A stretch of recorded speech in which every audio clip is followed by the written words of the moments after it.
Ray, two issues are important right now for the case of Ukraine. One of them is the territorial concession, and the other part is withdrawing the troops from Donbass, as Russia was asking.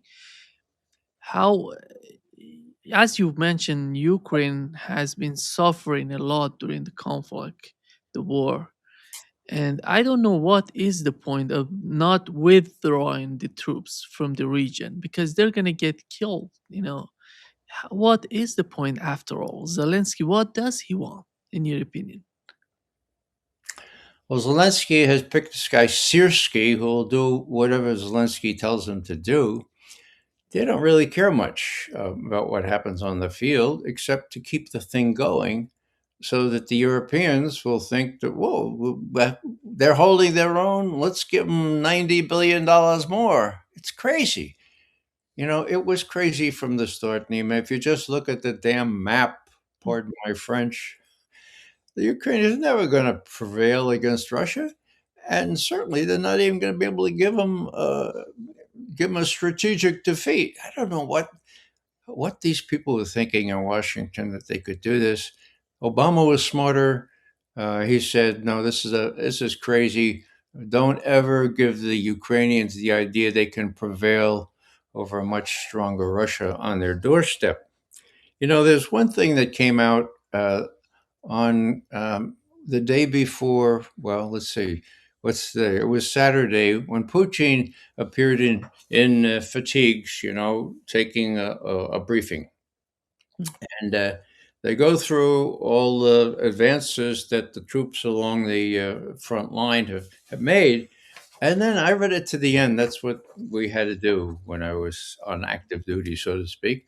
Read the whole damn thing. And this is what he says at the end. He says, Gerasimov was the chief of staff. What I hear from you and from other commanders, these reports, judging by the pace we are observing in the line of contact, get this now. Our interest in the withdrawal of Ukrainian military formations from the territories they now occupy has effectively become obsolete, is practically reduced to zero, end quote. Wow. Now, he did that right before he knew Trump was going to call him. Okay. Called him the next morning. So here's Putin saying, look, this business about negotiating a troop withdrawal for the Ukrainians, we're going to negotiate like by just pushing them out of those things. We don't even think it's important, his words. Uh, it's practically reduced to zero. The fact that we're interested in the withdrawal, negotiated withdrawal of these troops. Well, my read of that is that um, Putin said the same thing to Trump when he called earlier yesterday morning. He said, "Look, you know, we're prevailing here. Um, we don't really need to worry about negotiating a deal about the rest of the Donbass. It's a matter of months, maybe weeks, but we can do that." And sotto voce, he's saying, "Now, when we told you in Alaska, that is Putin, that we had some flexibility. This is a guess on my part. There are other sort of things we can work out deals on. Okay, maybe Zaporozhye, maybe Kherson. Yeah, they're part of Russia now, but with some imaginative negotiating, yeah, we can do something about that. Meanwhile, we got Kharkov, we got Odessa, we got other.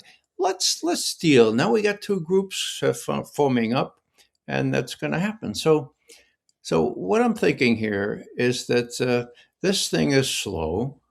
It's very complicated, as Trump has learned in these past months. But it need not be so complicated as can't result in a mutual deal that Putin wants mostly as a way of the U.S. recognizing Russia's core interests, as they should have done back in December of 2021, and saying, okay, we'll give Ukraine certain assurances, that is, the U.S. will, that they're not going to be invaded again, but we'll keep your army low, and we can work this thing out. Now, when Trump was asked, well, suppose you can't work it out, he says, well, more people die. Well, we can't work it out. We can't work it out. Okay. Well, Putin's notion is, that would be unfortunate, because then we would just have a rump Ukraine, which we'd have to deal with continually, and there would be no overarching supervisory mechanism to ensure, at best, neutrality, ensure that the Ukrainians keep their guns away from us. So I think Putin wants more. I think he'll be further patient, the more so since he's winning. Is very, very clearly winning. And the Europeans and Zelensky, as I see it, really have no cards.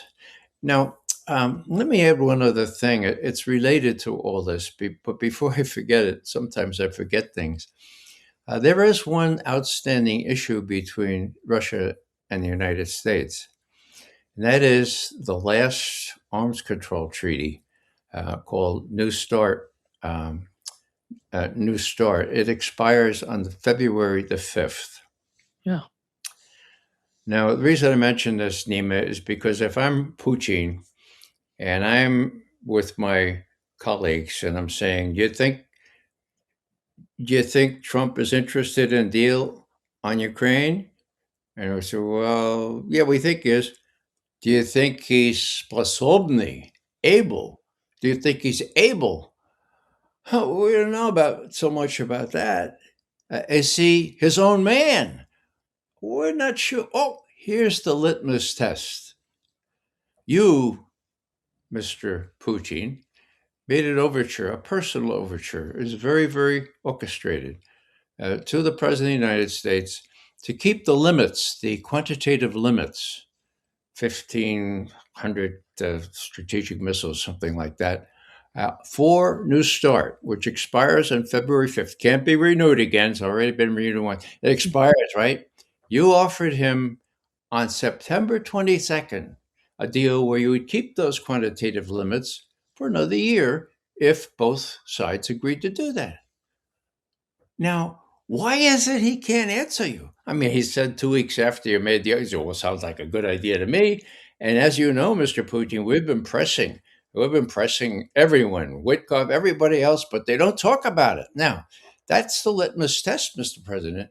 If Putin, I'm sorry, Mr. Putin, if Trump can't gather enough strength to do this simple thing that requires no further negotiation, but would be a wonderful earnest of his good intentions to put a cap on the arms race or to keep at least some sort of restraints on it. If he can't do that, he's not his own man, Mr. Yeah. Putin. We can't assure you he's his own man. And so, what he promises on Ukraine, well, we got to look at that with a grain of salt too. So, luckily, we don't have to worry too much about it. It'd be unfortunate if he can't come to terms on Ukraine, but it's still more unfortunate if he allows an unrestrained arms race, and that would be our best measure of his, not his intentions, but his ability to be nagovor sposobny, to be able to make a deal, to negotiate some sort of treaty or other arrangement. So this is all very I mean, Putin and Lavrov and others have said this explicitly, and Ryabkov came out with a Christmas Eve thing that won't quit. It's really, really interesting. And the last thing I'll say about Ryabkov is that in this long treatise, uh, depicting pretty accurately the course of events on Ukraine, he finishes up with a question. It says, now, um, Mr. Ryabkov, what do you think about the Nobel Peace Prize? Do you think that Trump would like to have the? Do you think he deserves to have the Nobel Peace Prize? Canned question, okay? But in a major, major policy statement. So so Ryabkov responds very diplomatically. He says, I know that Trump is very interested in coming to an agreement. I know he is.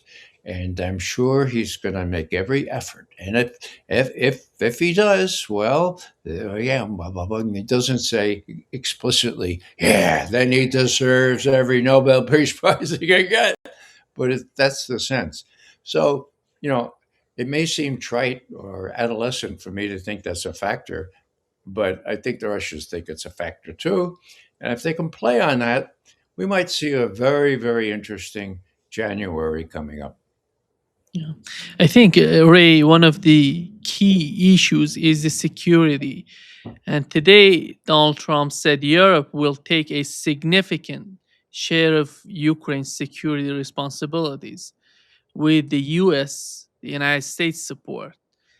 Eh, How about that? Is there something going on between the United States and Europe that is not published, that is not discussed in the mainstream media, maybe?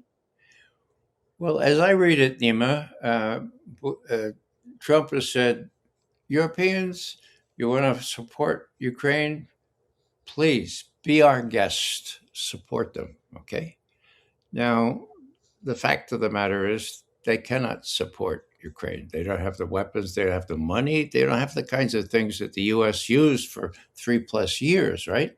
So, yeah, we're happy for the Europeans to give Kiev whatever guarantees they like. You know, they won't be NATO guarantees because we, the US, pretty much have run NATO, and without us, NATO is zero. Okay, so it's all kind of orchestrated, sort of like a, a kind of a play act. The Europeans are going to do this now, but they really can't do it.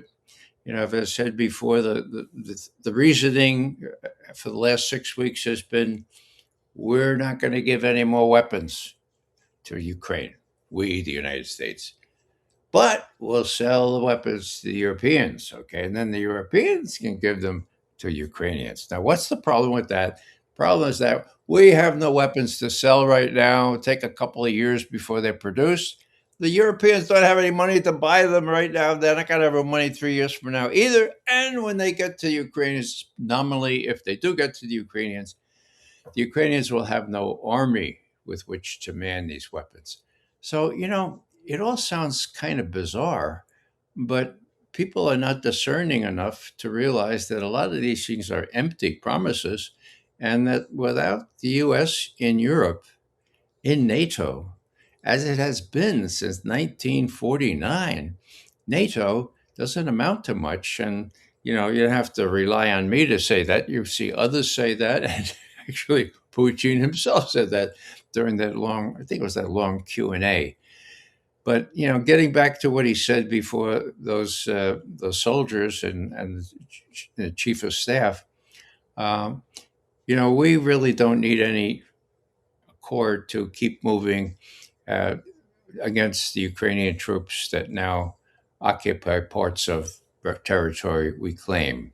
Now, if they're willing to come to some sort of arrangement, willing to deal, we show some flexibility. You know that, Mr. Trump. Well, it all depends on whether Zelensky and Sierski decide they'd really like to hang on for a long period of time. Now, last thing here, I don't think they're long for this world. Zelensky, every one of his chief lieutenants has been shown to be totally corrupt. Everyone. And Umerov, who did the negotiating, he's under some cloud too. Now, who's orchestrating all these reports? My old friends in the CIA. They set up this inspectorate, and they're going after people in the parliament now. Now, do you think they're doing that on their own? I don't think so. In my day, at least, the CIA did things under instructions, sometimes not very nice things, but Here they're undermining the people that are running Ukraine. So is Zelensky above it all, like Caesar's wife? He's the only non-corrupt politician in Ukraine. I don't think so. And as Trump said yesterday, I think he said that 91% of the Ukrainians want an end to the war. That's a factor here. And how long Zelensky can stay in this thing, whether he's thrown out by the Nazis or he's thrown out by the inspectors that the CIA set up in this inspectorate thing, is nobody knows right now. There doesn't seem to be any big favorite to replace Zelensky, although this fellow Budanov, who's head of military intelligence, is making some strange noises like we ought to recognize reality now. And that fellow that went, Zaluzhny, who went to London as ambassador, he's thrown his cat in the ring. So it's all for the Americans to sort of, and the Europeans to the extent they want to, well, MI6 of Britain, they're involved in this. They have to figure out how to handle this thing once the facts on the ground are even more established, which they will be in just a couple more weeks. It's just a matter of time before they reach the Dnieper River. I don't think they want to go any farther. What they really like is not to have to go any farther, but to have a deal that they could depend on. I think that's in the offing if Trump, the mercurial Trump, the delusional, narcissistic Trump, can act as his own man and use the influence that he does have and overcome his opposition, not only in Europe, but with the Rubios, the Kellogg's, the Hickseths, maybe of this world. I'm hopeful he can. I think this sort of happened before, but this time I think it's for real. We'll, to quote the philosopher Donald Trump, we'll see what happens. We'll see what happens.